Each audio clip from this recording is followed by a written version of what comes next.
Sou Marlene Baltazar da Nóbrega Gomes, esposa do pastor Maurílio Gomes e membro da Primeira Igreja Batista em Vila Margarida, Itaguaí. É um privilégio de Deus para a minha vida e também da Convenção Batista Fluminense estar apresentando esse estudo da revista Palavra e Vida. Durante o trimestre temos visto a diversidade na vida de vários servos de Deus, como a de Abraão, de Moisés, de José, de Josué, Neemias, Isaías, Esther, mas de uma maneira que eles foram fiéis a Deus. Na adversidade, eles não se afastaram de Deus. Já o estudo de hoje tem uma conotação diferente. Ele fala do sofrimento advindo da adversidade quando o povo se afastou de Deus. Eu quis fazer uma comparação sobre a adversidade que aconteceu com esse povo de Deus, com o que aconteceu na cidade de Beirute, no dia 4 de agosto de 2020. Houve mais de 5 mil feridos, umas centenas de mortos, mais de 300 mil desabrigados, tristeza, sofrimento muito grande. Eles foram avisados, que lá o gerente do porto havia avisado, e o diretor-geral lá da alfândega lá, que não podia ter aquele nitrato de amônia armazenado daquela maneira. Eles não tinham cuidado em armazenar essa substância, mas eles não ouviram. Eles não deram um pingo de atenção. E então veio todo esse sofrimento sobre esta cidade. Quanta tristeza, quanta angústia, quanta desilusão para aquela cidade. O mesmo que aconteceu com a tristeza, que aconteceu com Beirute, nós podemos comparar com o que aconteceu em Jerusalém. Lá em Jerusalém também, o povo foi avisado. Os líderes foram avisados, os profetas falaram, Amós falou, Isaías falou, Jeremias falou, mas eles não deram atenção. O povo se voltou para a idolatria. Os líderes também foram tomados pela idolatria, deixaram de adorar a Deus. E veio então o sofrimento sobre o povo. Nós podemos ver que há uma semelhança entre o sofrimento dessas duas cidades. O que aconteceu com eles? Nós vamos ver um pouco da história. Eu queria mostrar aos irmãos aqui que aqui era o reino de Israel como Reino Unido. Durou 120 anos. 40 anos governou Saul, 40 anos Davi reinou, né? E 40 anos reinou Salomão. Quando Salomão morreu, assumiu o trono o seu filho Roboão. Então, Jeroboão, que havia se desentendido com Salomão e havia saído de lá, voltou e veio conversar com Roboão, pedindo a ele que abaixasse os impostos, que estavam muito pesados. Mas Roboão não quis, não aceitou. Então, o que fez Jeroboão? Jeroboão então pegou as 10 tribos que ficavam aqui nessa parte azul, 10 tribos na parte norte, e é chamado Reino do Norte, e eles então formaram o Reino do Norte, e ele foi governar lá. E Roboão ficou apenas com 2 tribos, a tribo de Benjamim e a tribo de Judá, aqui no reino, formando o Reino do Sul. Então, o Reino do Sul chamou-se Judá, e o Reino do Norte continuou com o mesmo nome. No sul reinou Jeroboão, no sul reinou Roboão, e no norte, Jeroboão. Isso aconteceu mais ou menos no ano 732 a.C.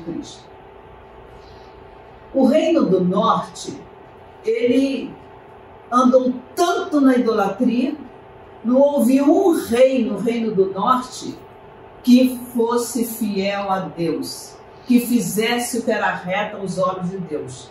Então, em 722, os assírios, que eram o povo mais cruel da época, invadiu o Reino do Norte, misturou o povo todo, levou pessoas do Reino do Norte para a Síria e trouxe assírios para o Reino do Norte e acabou com o Reino do Norte. Ele nunca mais se restabeleceu. Já o Reino do Sul, ele vendo tudo o que aconteceu no Reino do Norte, ele continuou pecando, continuou se afastando de Deus. Os profetas continuaram a falar. E foi assim que, mais ou menos em 586 a.C., Nabucodonosor, rei da Babilônia, mandou Nebuzaradão comandar uma invasão de Jerusalém. Ora, desde 605 a.C., a Babilônia já havia invadido o reino de Judá, mas ainda tinha levado só alguns sábios, como Daniel e outros, para a Babilônia. Agora não. Ele mandou Nebuzaradã, eles fizeram cerco em Jerusalém, deixaram miséria, deixaram fome, deixaram as jovens eram violentadas, a fome começou a graçar na terra, não havia pão, as mães chegaram a comer os filhos, foi muito triste. E então o povo foi levado de Judá para a Babilônia, para o cativeiro. Os irmãos sabem que o cativeiro durou 70 anos lá, na Babilônia, não é? Deus fez uma promessa, a promessa que Deus fez a Davi, ela foi incondicional, ela foi eterna, que da linhagem de Davi viria o Messias. Nós vemos isso lá em Isaías 9, 6 e 7, está isso registrado lá. E nós vamos ver aqui, porém, olha o que disse Deus, porém, ele avisou que ia destruir, mas porém darei uma tribo a seu filho, para que meu servo Davi sempre tenha uma lâmpada diante de mim em Jerusalém, cidade que escolhi para ali colocar o meu nome. Lá em 1 Reis 11, 36. Mas para o reino do norte, a Jeroboão, a promessa não foi incondicional, ela foi condicional. Se atentares para tudo que eu te ordenar, andares pelos meus caminhos e fizeres o que é reto aos meus olhos, guardando os meus estatutos e os meus mandamentos, como fez meu servo Davi, eu estabelecerei contigo, eu estarei contigo e estabelecerei para ti uma dinastia permanente e te darei Israel como fiz com Davi. Está lá em 1 Reis 11, 38. A promessa a Jeroboão foi condicional, a promessa a Davi não. O estudo de hoje está no livro de Lamentações. E eu gostaria de falar alguma coisa sobre esse livro. Embora tudo venha a crer que ele foi escrito por Jeremias, tanto os judeus como os cristãos, mesmo os mais antigos, sempre aceitam que Jeremias seja o autor. Não há o nome de Jeremias escrito no livro. A sua formação é poética. Ele foi escrito em forma de poema. Os capítulos 1, 2 e 4 começam com as letras do alfabeto hebraico na sua ordem. Já o capítulo 3, cada 3 versos começa com a mesma letra, também no alfabeto hebraico. O capítulo 5, ele não segue o acróstico, ele segue o esquema da poesia hebraica comum. Esse livro foi escrito mais ou menos logo depois da queda de Jerusalém, em 586 a.C. Nós vamos passar a leitura do texto onde está inserido o nosso estudo.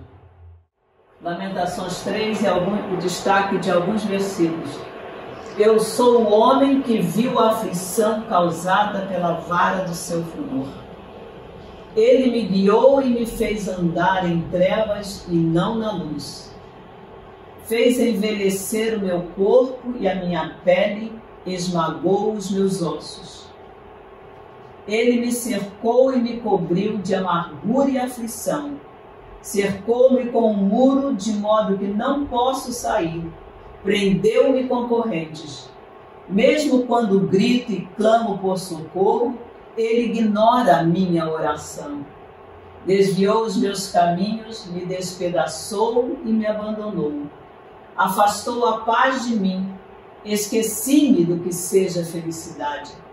Mas eu quero me lembrar do que pode me dar esperança. A bondade do Senhor é a razão de não sermos consumidos. As suas misericórdias não têm fim. Renovam-se cada manhã.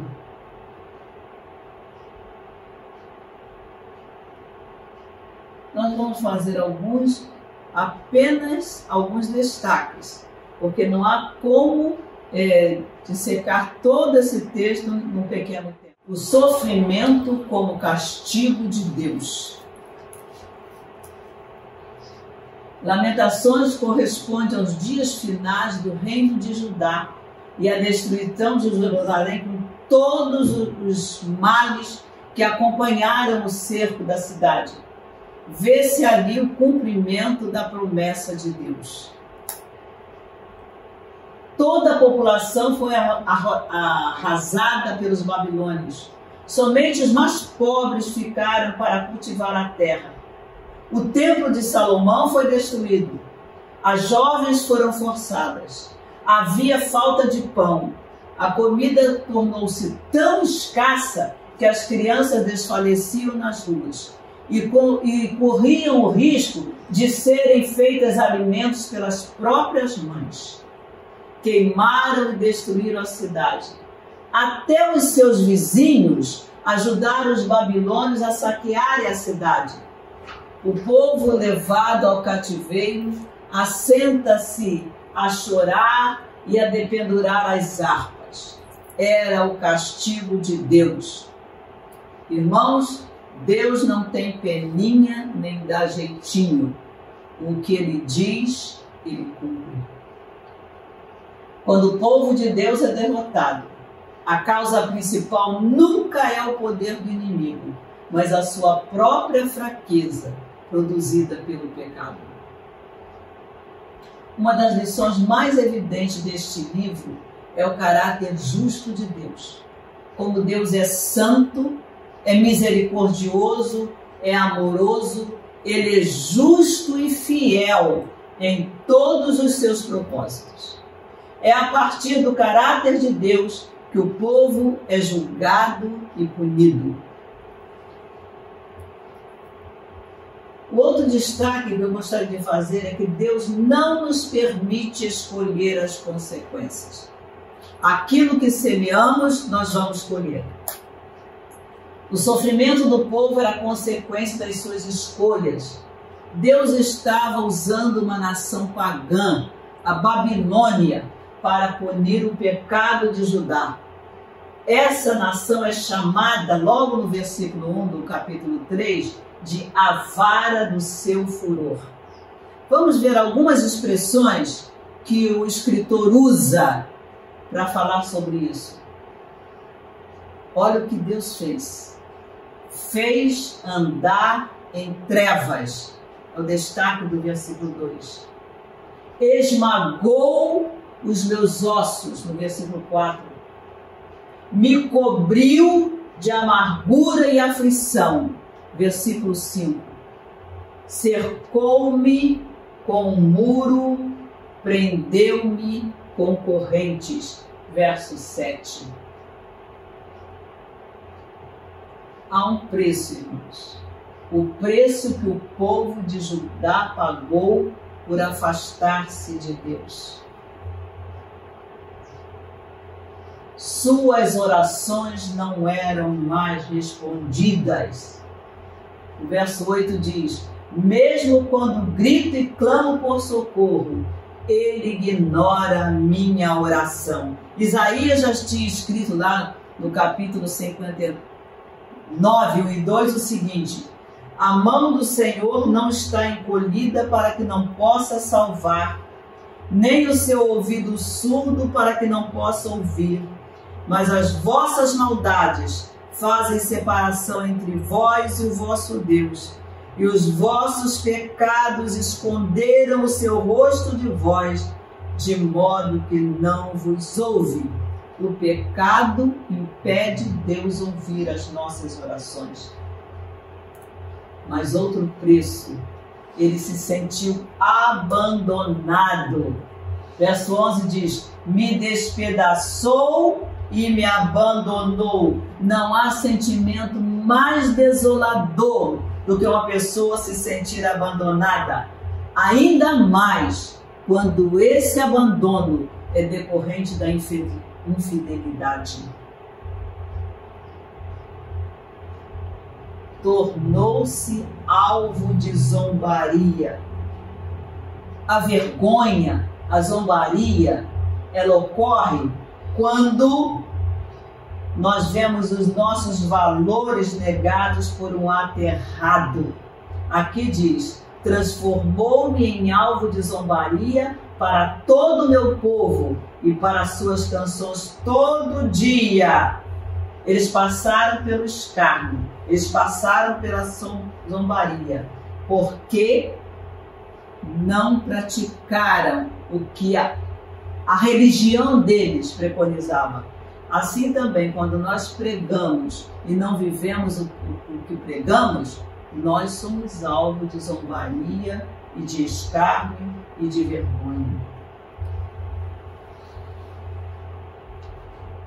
Faltou-lhe a paz, afastou a paz de mim, esqueci-me do que seja felicidade. Está no verso 17.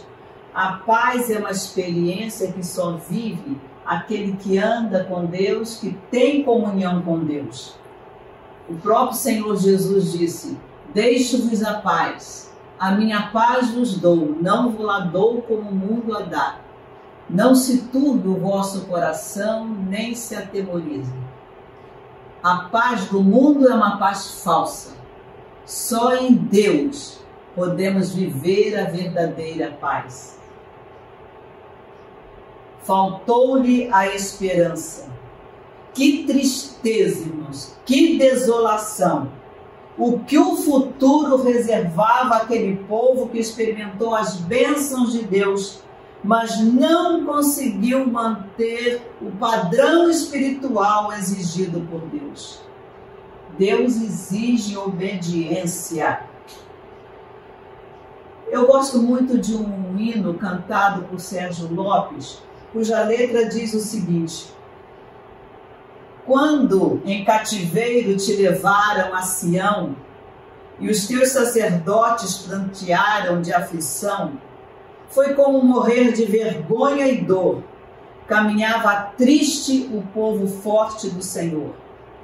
Ah, Jerusalém, porque deixaste de adorar o Deus vivo, que em tantas batalhas te ajudou.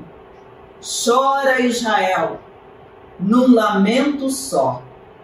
Talvez Deus se lembre do bichinho de Jacó. Chora, Israel, Babilônia não é teu lugar. Clama ao teu Deus e ele te ouvirá. Do inimigo te libertará. O mundo não é nosso lugar. O pecado não pode fazer parte natural da vida daquele que é filho de Deus. Temos que chorar os nossos pecados e buscar a Deus. Vamos, se Judá não olhou para Israel, o reino do norte, e fez as mesmas coisas e pecou, nós agora estamos vendo a consequência do pecado no reino de Judá. É hora de mudar, se não estamos vivendo aquilo que Deus tem proposto para nós.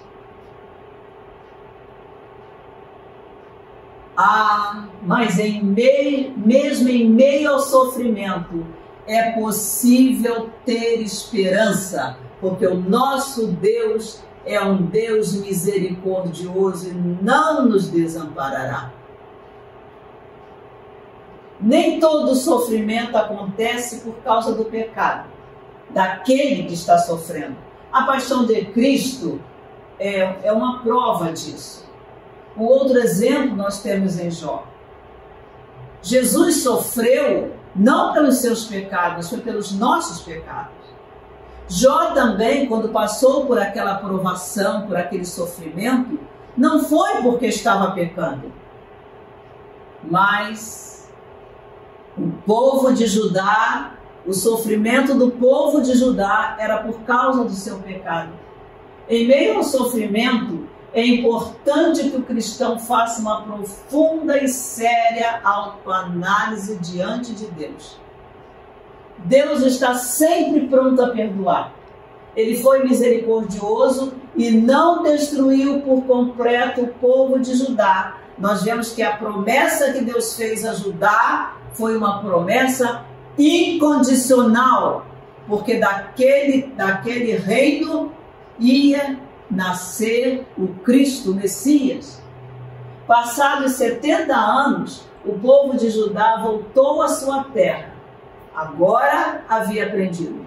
Era um povo monoteísta. Nunca mais quis seguir a outro Deus a não ser Jeová. Olha o que diz Lamentações 3, 21, 23. Quero trazer à memória o que me pode dar esperança. As misericórdias do Senhor são a causa de não sermos consumidos, porque as suas misericórdias não têm fim. Renovam-se cada manhã. Grande é a tua fidelidade. Deus age por meio do sofrimento para nos ensinar lições preciosas. E nesta parte agora, para pensar em agir, quando nós vamos refletir sobre aquilo que ouvimos até agora, temos uns destaques a fazer. 1. A certeza do cumprimento das ameaças de Deus sobre a desobediência deveria levar o povo ao arrependimento e também deve nos levar hoje ao arrependimento quando pecamos. 2. Judá cometeu adultério espiritual quando buscou seus vizinhos pagãos em vez de obedecer a Deus e clamar a Ele por segurança. Buscou segurança em mãos humanas e também quando buscou outros deuses. 3. Que triste situação de um povo que poderia ter vitória, colheu os resultados de suas escolhas erradas. É hora de analisarmos as situações adversas por que passamos. Qual o motivo? É a nossa fidelidade, como foi de Abraão, de Isaac, como foi de Moisés, de José, ou é o nosso pecado? 4. Muitos são infelizes, porque o lugar de Deus em sua vida é ocupado por valores secundários. E 5. Mas ainda há oportunidade de buscar o arrependimento e voltar-se para o Senhor. O tempo é hoje. Irmãos, Deus deu uma segunda oportunidade a Judá. Judá voltou depois para Jerusalém e passou a servir ao Senhor. Deus também tem para nós uma oportunidade. Deus não nos abandona no meio dos nossos pecados quando nós nos voltamos para Ele. Buscai ao Senhor enquanto se pode achar. Invocai-o enquanto está perto. O ímpio deve deixar o seu caminho e o homem mau os seus pensamentos. Volte-se para o Senhor, que se compadecerá dele, porque é rico em perdoar. Ainda há esperança, pois as misericórdias do Senhor não têm fim, renovam-se cada manhã. Vamos orar, irmãos. Ó Deus, nós te agradecemos a tua palavra que é viva e eficaz e fala aos nossos corações. Alerta-nos, Senhor, quando estivermos nos afastando de ti. Toca com o teu Santo Espírito em nossa vida e não nos deixe, ó Deus, ir para o cativeiro da adversidade, para padecer, porque estamos nos afastando de Ti. Segura a nossa vida em Tuas mãos. Guarda-nos, ó Deus, pelo Teu poder. Nós Te amamos, Senhor, e queremos viver para o louvor da Tua glória. Oramos a Ti em nome de Jesus. Amém.